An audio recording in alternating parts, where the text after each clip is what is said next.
I've been in practice 55 years, and I'm only 21. You guys do the math. So I'm going to be talking about my past, which really is about your future, because who cares about my past? What I want to talk about is how to shape your future, and if you're not in this field, why you should get into it and sort of have a long-term vision for where you want to be. Okay, I always start with this slide or end with a slide or have it somewhere there, and it sets the mood of what is important to me.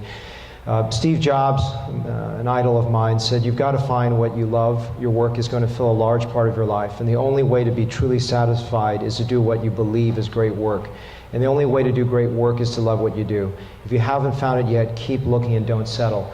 It's really important to when you're looking at hair as a potential, don't look at it just as a profit center. Don't look at it as just another mere activity, because you won't get great at it. And if you don't get great at it, you won't do good work, and you're going to be bored out of your brain. So what I like to say is start with a vision. And how do you know what your vision is?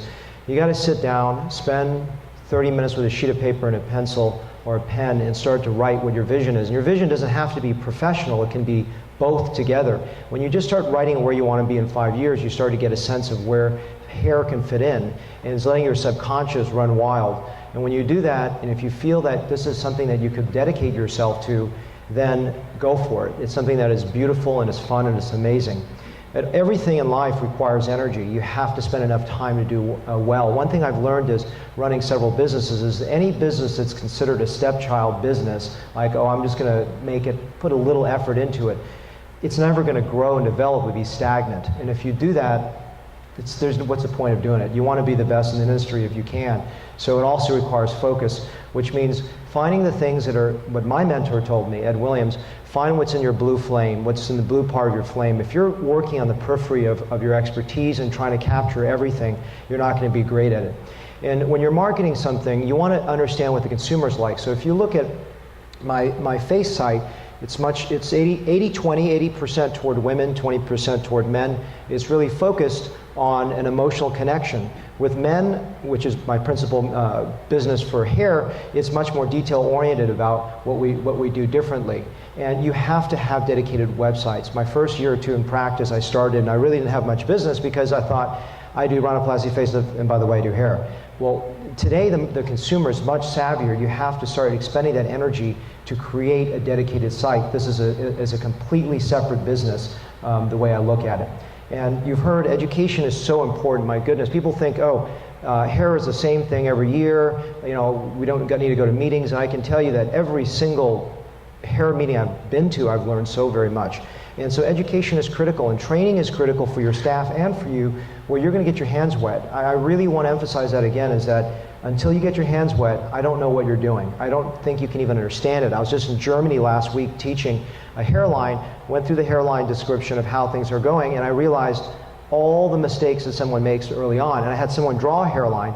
I erased the hairline, and it was a very good hairline. I had her draw the hairline again within 5 minutes, and it was a completely different hairline, and it was terrible. So we don't get the perception of what we're doing right or wrong until we start getting our work critiqued and find out where our faults are. So keep on working on that. You know, you have to distinguish yourself from everyone else as much as possible and find out what makes your hair business different. You know, some of the things that we do differently is we work in an accredited surgical facility. We do 1 case a day. We are very ethnic sensitive, etc. I mean, it doesn't really matter what it is. You just have to have your script of understanding what you do differently. And it's going to take a lot of work to get there. If you look at hair and you want to develop it, one of those vision statements that I want you to bring into your brain is, if this is something you want, then you must go for it, and not just go in a half-hearted way to get there.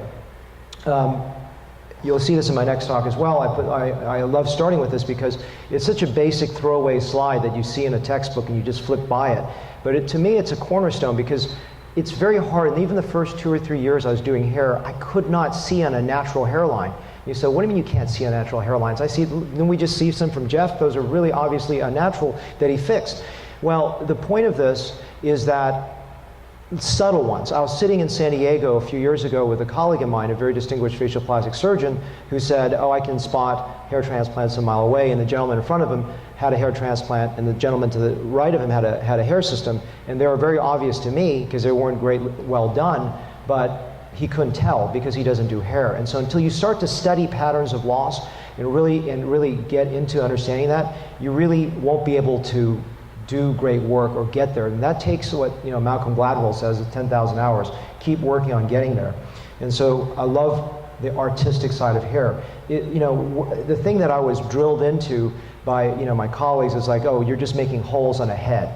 Well, if you have that mentality, you're going to be bored out of your brain. But hair can be absolutely artistic and fun and beautiful if you do good work. A female hairline is completely different from a crown. The sites look different, and there's reasons to do different things. And if you look at the drawings when I'm done, I do this for every one. It looks like a Gunter diagram, right? That you would do for rhinoplasty. Isn't rhinoplasty creative, or is hair creative? And I believe that hair can be equally creative. And I have this hanging on the wall for all my assistants to know how to place into it. And I go through verbally with them, and it's a record of my work. And if you think, we're no longer dealing with plugs, if you look at the slide on the left, those aren't plugs, those are just grafts, but they weren't placed well. So your assistant staff, if they're traumatically inserting grafts, it won't look good. It can look kinky and unnatural. Or if they look like plugs, but they're just 3-4 hair grafts that are compressed that shouldn't be sitting in the hairline, and the hairline is a little bit too straight and the angles are not good and density is see-through, but you can soften that and fix that. So you say, well, if we're not in the era of plug grafts, but we still can do bad work. And if you see here, the hairline is just it's not low, it's sitting up high, and it's too straight. So if you just soften that hairline, create a little bit better visual density, you can create a result that looks natural.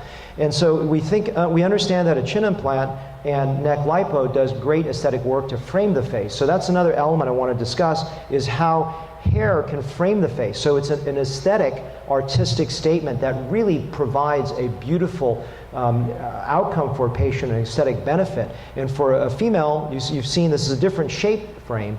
And what she was so happy about was not that we restored hair, but her face looked better. And so that's something we don't think about, is that how hair is not just sticking hair up there, but there's actually a true benefit to complement our facial work. And we can complement our face with eyebrow transplants, and we can have a happier patient by supporting the frame of the face. Always start small. A lot of times you see these 3,000 graft cases, 4,000, 5,000 graft cases. Those are not for you. A large part of this is starting small and building forward. 500 graft cases, smaller cases, and building forward from that. I'm really proud of Amina, who has been with me, I told you, for 10 years, and she's developed a way to train using inanimate objects and really being able to interview staff and getting to see if they're the right ones to invest time into for that training. And this is her book that she wrote. And I believe that what's great is you can also cross-train someone. So if you don't have the volume of hair to support your full staff, you can cross-train them. This is a book that Jeff has contributed to as well. So really, hair is not boring. Hair is artistic. It's fun. Michele Csikszentmihalyi is a psychologist that talked about flow as getting into the moment and really being involved and in love with your work. And hair can truly be a beautiful artistic expression of who you are. I will not be able to go to Cale this year because of a change of dates in the last minute, but I encourage you to go to the AAFPRS. My course is coming up a little later, October 23rd, and I encourage you to come to St. Louis if you can. I'm going to go to the next presentation. Can we go ahead and go straight up to the one that you were showing earlier?